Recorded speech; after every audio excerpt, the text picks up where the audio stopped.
மக்கள் அனைவருக்கும் வணக்கம். நேற்று இரவிலிருந்து போகக்கூடிய மிக முக்கியமான செய்தி என்ன அப்படின்னா, அமெரிக்கா இந்தியா மீது விதித்த சுமார் 50% அளவிற்கான ஏற்றுமதி வரி இருக்கு இல்லையா, அதை சுமார் 18% அளவிற்கு குறைச்சிருக்காங்க. இதன் மூலமாக நைட்டு எனக்கு தெரிஞ்சு இந்த ஸ்டாக் மார்க்கெட் ரிலேட்டடாக இருக்கிறவங்க, இல்லாட்டி பிஸ்னஸ் பண்ணுறவங்க, திருப்பூர் இந்த மாதிரி பிஸ்னஸ் ஹப்பாக இருக்காங்க இல்லையா, அதாவது அதிக உற்பத்தி செய்யக்கூடிய இடங்கள், அந்த இடங்கள் எல்லாமே தீ பற்றிக்கிச்சு.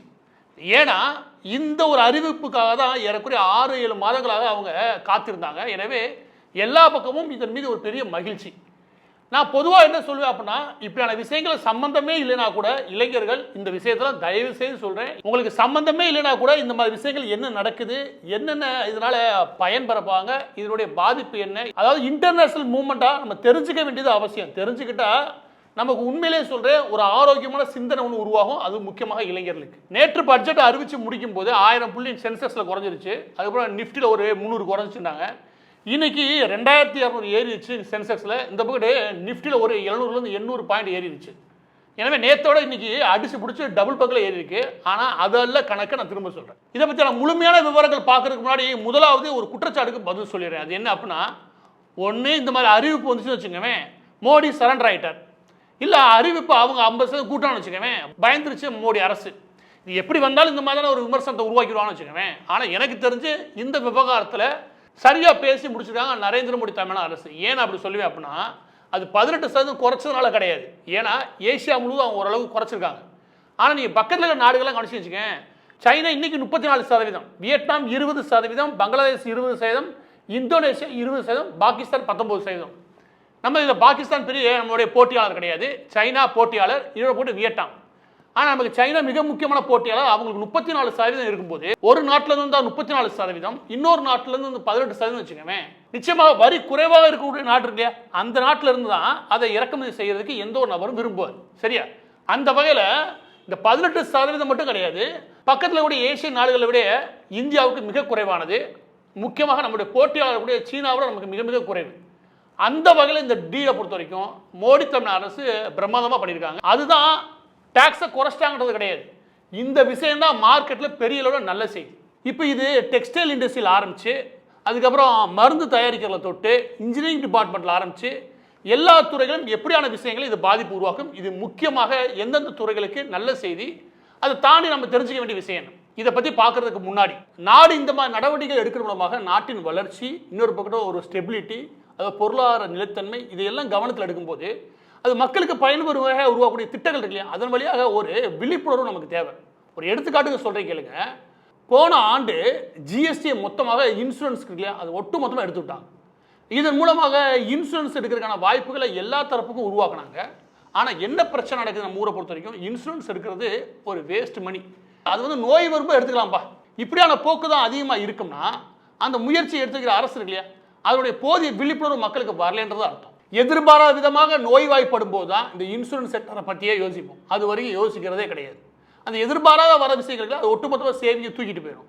அப்படி இருக்கும்போது ஹெல்த் இன்சூரன்ஸ், இன்னொரு டேர்ம் இன்சூரன்ஸ் இல்லையா, இதை பற்றியான ஒரு முழுமையான ஆய்வு நமக்கு தேவை. வெவ்வேறு நிறுவனங்கள் வரக்கூடிய விஷயங்கள் என்னென்ன, அது எப்படியான வாய்ப்புகள் இருக்குது, அதை பற்றின முழு விவரங்களை தெரிஞ்சுக்கிறது வீடியோட டிஸ்கிரிப்ஷன் லிங்க் இருக்குது, QR கோட் இருக்குது, அதை ஃபாலோ பண்ணி தெரிஞ்சுக்கோங்க. மாதம் 400லேருந்து 500 ரூபாய் செலுத்துறது மூலமாக ஒரு ஹெல்த் இன்சூரன்ஸ் சுமார் 1 கோடி வரைக்கும், சுமார் 2 கோடி வரைக்கும் உங்களுக்கு டேர்ம் இன்சூரன்ஸ் கிடைக்கிறதுக்கான வாய்ப்புகள் உண்டு. ஒன்ஸ் நமக்கு ஹெல்த் இன்சூரன்ஸ் இருக்குன்னா எந்த மாதிரி நிலைமையிலையும் நோய்வாய்ப்பட்டாலும் சரி, குடும்பம் அந்த ஃபைனான்சியல் விஷயங்கள் தடுமாறாமல் இருக்கும்.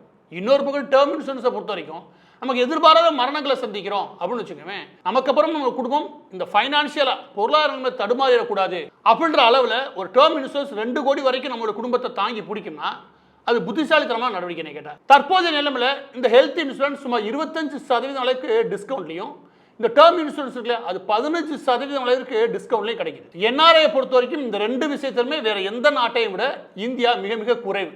இது இந்த ப்ரீமியம் அமௌண்ட் ஆகட்டும், நல்ல கவரேஜும் உண்டு. எனவே இந்த 2 விஷயத்தை பற்றி தெரிஞ்சுக்கிறதுக்கு வீடியோட டிஸ்கிரிப்ஷன் லிங்க் இருக்குது, அதோட QR கோடை ஃபாலோ பண்ணிக்கோங்க. இப்போ மீண்டும் விவகாரத்துக்குள்ள வரலாம். அமெரிக்க இந்திய ஒப்பந்தம் இருக்கு இல்லையா, இதன் மூலமாக உடனடியாக எல்லா பொருட்கள் விலையும் 18% குறைஞ்சிருச்சா அப்படின்னா கிடையாது. அதான் நல்லா புரிஞ்சுக்கணும். உடனடியாக எல்லா பொருளும் கிடையாது. இதில் சில பொருள்களுக்குல இதெல்லாம் இன்னும் டிஸ்கஷன் போகுது. ஆனால் மெயினாக இருக்கிற விஷயம் என்ன அப்படின்னா, டெக்ஸ்டைல் இண்டஸ்ட்ரி இல்லையா, இந்த டெக்ஸ்டைல் இண்டஸ்ட்ரியோட சேர்த்து நகை ஏற்றுமதி, ஆபரண நகைகள் ஏற்றுமதி இதெல்லாம் இல்லையா, இந்த இண்டஸ்ட்ரி தான் ஃபஸ்ட்டு கடந்த 6-7 மாசமா தவம் இருந்துச்சு. அதற்கடுத்து கெமிக்கல் இண்டஸ்ட்ரி, அதுக்கப்புறம் கடல் உணர்வுகள், அதுக்கப்புறம் இன்ஜினியரிங் டிபார்ட்மெண்ட், அதுக்கப்புறம் மேனுஃபேக்சரிங். இந்த துறைகளில் எடுப்பில் இருக்கக்கூடிய எல்லா நிறுவனங்களுமே ஓரளவுக்கு இனி வரக்கூடிய நாட்களில் இந்த எல்லா நிறுவனங்களுக்கும் உள்நாட்டிலையும் சரி வெளிநாட்டிலும் சரி நல்ல ஆர்டர் கிடைத்து அடுத்து பிஸ்னஸ் க்ரௌத் இருக்கு இல்லையா, அதை நோக்கி நகர்றதுக்கான வாய்ப்புகளை இது உருவாக்குது. இந்த வாய்ப்புகள் எவ்வளோ தூரத்துக்கு உருவாகும் அப்படின்னா, நான் சொல்கிறேன் ஒரு குத்துமதிப்பா 4% அளவிற்கு இந்த துறைகளில் வளர்ச்சியை இந்த ஒரே ஒரு ட்ரேட் டீல் இருக்கு இல்லையா இது உருவாக்கும். ஒரு எடுத்துக்காட்டு சொல்கிறேன், அப்போ தான் இதெல்லாம் ஏன் முக்கியமானது உங்களுக்கு புரியும். சின்னதாக சொல்கிறேன், திருப்பூர் இருக்கு இல்லையா, திருப்பூர்லேருந்து ஆடை உற்பத்தியாளர்கள் ஒரு ஆண்டுக்கு சுமார் 40,000 கோடி வரைக்கும் அமெரிக்காவுக்கு ஆடைகளை ஏற்றுமதி பண்ணுறாங்க. இதில் வரியை நம்ம 50% கூட்டும் போது இது பாதியாக விழுகும். 40,000 கோடி ஏற்றுமதி நடந்திருந்த ஒரு இடத்துல 20,000 கோடி அது விழுகும் போது அது எத்தனை உற்பத்தியாளர்கள் பாதிக்கப்படுவாங்க நீ கொஞ்சம் யோசிச்சு பாருங்க. பெரிய நிறுவனங்களுக்கும் அந்த ஆர்டரை எடுத்து சின்ன நிறுவனங்கள்ட்ட கொடுத்து செஞ்சு ஏற்றுமதி பண்ணியிருப்பாங்க. இந்த எல்லா பேருமே எல்லா பேருமே பாதிக்கப்படுவாங்க. இதுதான் உண்மையான பாதிப்பு. டெக்ஸ்டைல் இண்டஸ்ட்ரியில் மட்டும் சொல்கிறேன், திருப்பூர் மட்டும் சொல்கிறப்ப நாடு முழுவதும் எவ்வளோ பேர் பாதிக்கப்பட்டிருப்பாங்க. ஒட்டுமொத்தம் 75% வருமானம் விழுந்தன நிறுவனங்களாக உண்டு. அதெல்லாம் நீங்கள் ஸ்டாக் மார்க்கெட்டில் பார்த்தீங்கன்னா இன்றைக்கி எகிரி ஓடிக்கிட்டுன்னு வச்சுக்கோங்க, ஏன்னா திரும்ப வாய்ப்பு கிடைக்குது. இப்போ நீங்கள் என்ன தோணும் அப்படின்னா, ஒரே ஒரு நாடு நிப்பாட்டினால என்ன வரப்போகுது அப்படின்னு நினைக்கலாம். உண்மை அப்படி கிடையாது. ஏன் நம்ம அமெரிக்காவோட ட்ரேட் இருக்கு இல்லையா, இது இந்த அளவுக்கு மதிக்க வேண்டியிருக்கு, இந்த அளவுக்கு நம்ம கவனம் செலுத்த வேண்டியிருக்கு அப்படின்னா, நாடு ஒட்டு மொத்தமாக ஏற்றுமதி பண்ணதில்ல இந்த டெக்ஸ்டைல் இண்டஸ்ட்ரியில் அது சுமார் 37.7 பில்லியன் அமெரிக்கன் டாலர். ஆனால் அமெரிக்காவில் இருக்கக்கூடிய நிறுவனங்களுக்கு மட்டும் நம்ம அனுப்புறது 10.94 பில்லியன் அமெரிக்கன் டாலர். அதாவது நம்ம எவ்வளோ ஏற்றுமதி பண்ணுறோமோ அது 30% அளவிற்கு நம்ம ஏற்றுமதி அமெரிக்க நிறுவனங்களுக்கு தான். அதில் விசேஷமே என்னன்னா, அமெரிக்க நிறுவனங்களை வாங்கி ஐரோப்பிய நாடுகள் மற்ற நாடுகளில் விற்பனை கொடுப்பாங்க.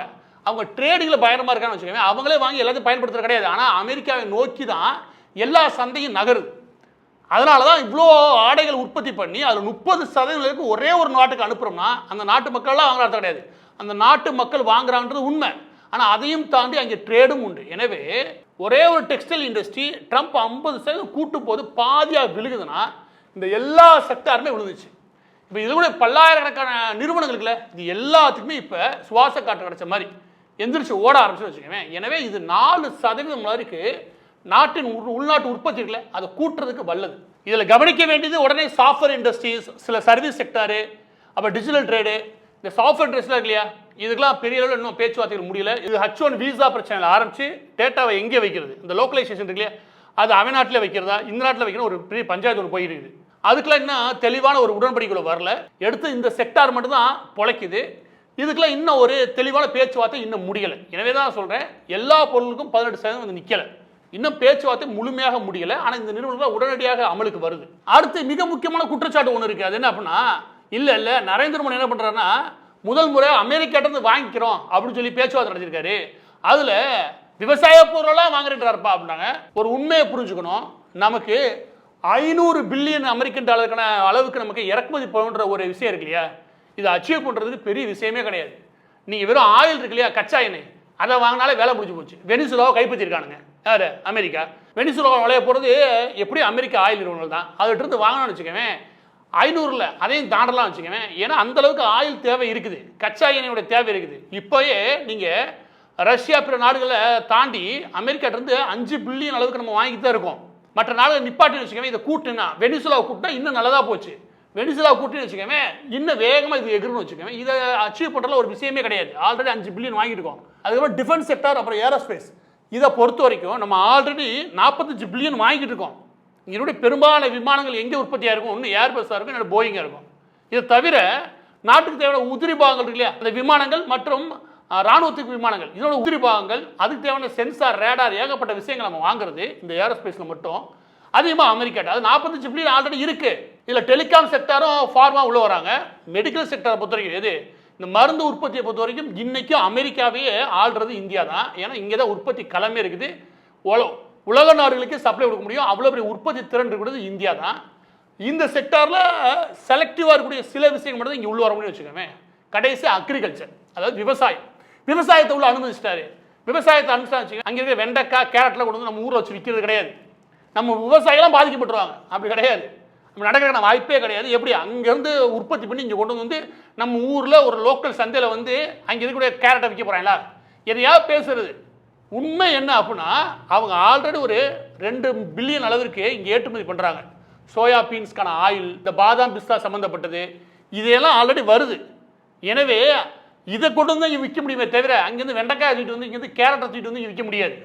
அதன் மீதான பொருட்கள் அதோட சேர்த்து அங்கே ஃபுட் ப்ராசஸிங் பண்ணியிருப்பாங்க. இங்கே கொக்கோ கோலா குடிக்கிற, அது குடிக்கிற, இது குடிக்கிறீங்களா, ஃபுட் ப்ராசஸிங் பண்ண ப்ராடக்ட் இல்லையா, அது வரதுக்கான வாய்ப்புகளை இந்தியா, அது வரதுக்கான வாய்ப்புகள் தான் இருக்கே ஒழிய அது நேரடியாக விவசாயிகளை காலி பண்ணுற விஷயம் கிடையாது. இந்த விஷயங்களை கொஞ்சம் நம்ம கவனமாக பார்க்க வேண்டியது இந்த டைரி, எது பால் உற்பத்தி சம்மந்தப்பட்ட பொருள் இருக்கு இல்லையா, இது எந்த அளவுக்கு உள்ளே வரப்போகுது மார்க்கெட்டில் அப்படின்றத இன்னும் தெளிவான பேச்சுவார்த்தை இதில் மட்டும் முடியலை. ஏன்னா செலக்டிவ் தான் போட்டிருக்காங்க. அதாவது விவசாயத்தில் செலக்டிவான ஐட்டம் மட்டும் உள்ளே வரதுக்கான விஷயங்கள் அதுக்கான பேச்சுவார்த்தை தான் முழுமையாக முடியாமல் இருக்குது. எனவே எடுத்தெடுப்பில் விவசாயிகள் காலி கிளப்புறதுலே அது நியாயமான பேச்சு கிடையாது. நம்ம இயற்கையாக புரிஞ்சுக்க வேண்டிய விஷயம் என்னன்னா, நம்ம ஏற்றுமதி 100 ரூபாய்க்கு பண்ணுவோம், அவன் எதுவுமே இறக்குமதி பண்ணக்கூடாது. அப்படியான விஷயங்கள் இருக்கும்போது தான் ட்ரம்ப் ஆரம்பித்த பிரச்சனைனா இந்த ட்ரேட் டெபிசிட் இருக்கு இல்லையா, நான் நிறைய ஏற்றுமதி பண்ணுறேன், ஏன்றது எதுவுமே வாங்க மாட்டேன், அந்த பிரச்சனை தான் ஆரம்பத்தில் வந்தது. எனவே அவரோட எதிர்பார்க்குறதுனா எங்களுடைய உற்பத்தி நீங்கள் வாங்குன்றது. அது ஒரு அரசியல்வாதியாக அவர் அங்கே எதாவது எதிர்பார்ப்பார், அந்த நாட்டுடைய நலனை எதிர்பார்ப்பார், அரசியல் அவருக்கு ஒரு பேர் எதிர்பார்ப்பார். நம்ம அதை நியாயமாக புரிஞ்சுக்க முடியும் தான். ஆனால் அப்போவும் இந்த ஒட்டுமொத்தமாக ட்ரேடுக்கான டீல் இருக்கு இல்லையா, இதில் வெற்றின்றது இந்தியாவோடது. அது ஏன்னா நான் முதல் சொன்ன மாதிரி பக்கத்தில் இருக்கிற நாடுகளை விட டேக்ஸ் நமக்கு குறைவு, நம்ம உற்பத்தி திறனும் அதிகம். எனவே இந்த போட்டியை ஓரளவுக்கு நம்மளால் ஈஸியாக வின் பண்ண முடியும். அதுக்கான வாய்ப்புகள் உருவாக்கியிருக்காரு. 18% குறைச்சது மட்டும் கிடையாது, அந்த வாய்ப்பை உருவாக்கி கொடுத்துருக்காரு. அதுக்கு உண்மையிலேயே ட்ரம்ப் அவர்கள் நம்ம பாராட்டி தான் தீரும். இறுதியாக ஆல்ரெடி ஸ்டாக் மார்க்கெட்லேருந்து எனக்கு தெரிஞ்சு ஒரு 10-15 மாதமாக இது அறிவிச்சதுக்கு முன்னாடி இருந்து வச்சுக்கோமே, ஒரு 10-15 மாதமாக இந்த எஃப்ஐ இருக்காங்களே, ஃபாரின் இன்வெஸ்டர்ஸ், சரசரசர வெளியே போகிறத பார்த்துருக்கிறேன், நிறையா வெளியே போகிறத பார்த்து. இது ஒரு பெரிய லெவலில் கவலை தரக்கூடிய விஷயம். ஆனால் அதே நேரம் எனக்கு தெரிஞ்சு கொரோனா காலத்தில் சுமார் 60 பில்லியன் அமெரிக்கன் டாலருக்கு உள்ளே வந்துச்சு. எதிர்பார்க்கவே இல்லைன்னா கொரோனா காலத்தை முடிச்சதுக்கப்புறம் வேகமாக வெளிநாட்டில் இருக்கக்கூடிய நிதி நிறுவனங்கள்லாம் இங்கே முதலீடு பண்ணுறதுக்கு தயாரானாங்க. அது எஃப்டிஐ மூலமாக, ஃபாரின் டைரக்ட் இன்வெஸ்ட்மெண்ட் மூலமாக. அதற்கடுத்து 2024-25 தான் சுமார் 81 பில்லியன் அமெரிக்கன் டாலர் அளவுக்கான எஃப்டிஐ, ஃபாரின் டைரக்ட் இன்வெஸ்ட்மெண்ட் உள்ளே வருது. எனவே இந்த பக்கம் குறையிற மாதிரி தோணுது. ஸ்டாக் மார்க்கெட்டை பார்க்கும்போது என்னப்பா ஃபாரின் இன்வெஸ்ட்மெண்ட் வெளியே போகிற மாதிரி தெரியுதுன்னு. ஆனால் அந்த பக்கத்து ஃபாரின் டைரக்ட் இன்வெஸ்ட்மெண்ட் இல்லையா, ஸ்டாக் மார்க்கெட் தாண்டி உள்ளே வரக்கூடிய விஷயங்கள், இன்ஸ்டியூஷனாக உள்ளே வருது இல்லையா, அதோட மதிப்பு அதிகரிக்குது. நிச்சயமாக இங்கே அதுக்கான பிரதிபலிப்பு இருக்கும். அந்த வகையிலுமே இந்த டீல் இருக்கு இல்லையா, இது இந்திய நிறுவனங்களுக்கு ஒரு நல்ல செய்தி தான். பதிவோட இறுதியாக இதோட சேர்த்து நம்ம டேர்ம் அண்ட் ஹெல்த் இன்சூரன்ஸ் பார்த்தோம். இதுக்கு ஜிஎஸ்டி இல்லை, இன்னொன்று டிஸ்கவுண்ட்டும் பார்த்தோம். இதை பற்றி நம்ம மேலும் விவரங்கள் தெரிஞ்சுக்க வீடியோட டிஸ்கிரிப்ஷன் லிங்க் இருக்குது, QR கோட் இருக்குது, அதை ஃபாலோ பண்ணி தெரிஞ்சுக்கணும்.